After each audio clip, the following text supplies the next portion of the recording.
നിങ്ങൾ മുമ്പ് മാലയിട്ട് പൂജിച്ച സവാദിനെ വീണ്ടും പൂജിച്ച് പൊക്കിയിരിക്കണം. ഇങ്ങേർക്ക് ഇത് തന്നെ പണി. സെയിം ക്രൈം, അതായത് ബസ്സിൽ യുവതിയെ നഗ്ന പ്രദർശനം ചെയ്തതിന്റെ വീണ്ടും. ഇവനാള് മോശമില്ലല്ലോ, ഇവന് തന്നെയാ പരിപാടി. പട്ടിയുടെ വാല് 12 കാലം കൊള്ളിട്ടിട്ട് എന്താ കാര്യം? പട്ടിക്ക് കൂടി തോന്നണ്ടേ അത് നിവർത്തിയെടുക്കണോന്ന്? കഷ്ടം. പണ്ട് നിങ്ങൾ ഇതേ ഒരു കേസ് സവാദിനെ ന്യായീകരിച്ച് മാലയിട്ട് ലഡു വിതരണം ചെയ്ത് പുള്ളിയെ പൊക്കിക്കൊണ്ട് നടന്ന് ഞങ്ങളെല്ലാവരും കൂടെ ഉണ്ട്.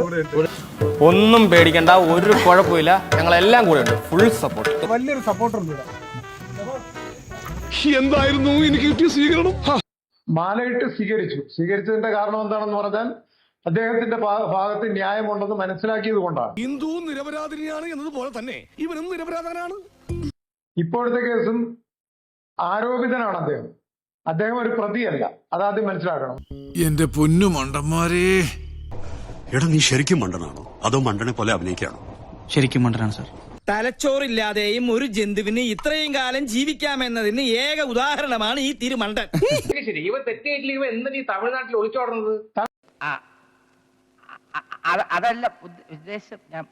അങ്കമാലിയിൽ മുങ്ങിയാൽ അടിമാലിയിൽ പൊങ്ങുന്നവനാവൻ. മാനസിക രോഗം ഇവ സ്ത്രീകളെ കാണുമ്പോൾ ഇതിനെ വീണ്ടും വീണ്ടും കാണിക്കും. പക്ഷെ താങ്കൾ ഇതൊന്നും മുന്നിൽ കാണാതെ അവരെ വീണ്ടും ന്യായീകരിച്ചുകൊണ്ടിരിക്കുകയാണ്. വെറുതെ എല്ലാ നാട്ടിലെ കള്ളന്മാര് പെരുകുന്നത് നല്ല പ്രോത്സാഹനമല്ലേ? താങ്കൾ വീണ്ടും അദ്ദേഹത്തിനെ റിമാൻഡിൽ നിന്ന് ഇറങ്ങുമ്പോൾ മാലയിട്ട് പൂജിക്കാൻ പോകുന്നു. മാല ഇടേണ്ട കേസാണെങ്കിൽ മാലയിടും. ഇതാ ഞാൻ പറഞ്ഞ ഇയാൾക്ക് വകുതരമില്ലെന്ന്. എന്റെ വേളാങ്കണ്ണി മാതാവേ, ഇവന് കുറച്ചു ബുദ്ധി ഉണ്ടായിരുന്നെങ്കിൽ മന്ദബുദ്ധി എന്നെങ്കിലും വിളിക്കായിരുന്നു. ഞങ്ങൾ അങ്ങോട്ട് പോയിട്ട് അടുത്ത ശനിയാഴ്ച വരാം. വേണമെന്നില്ല.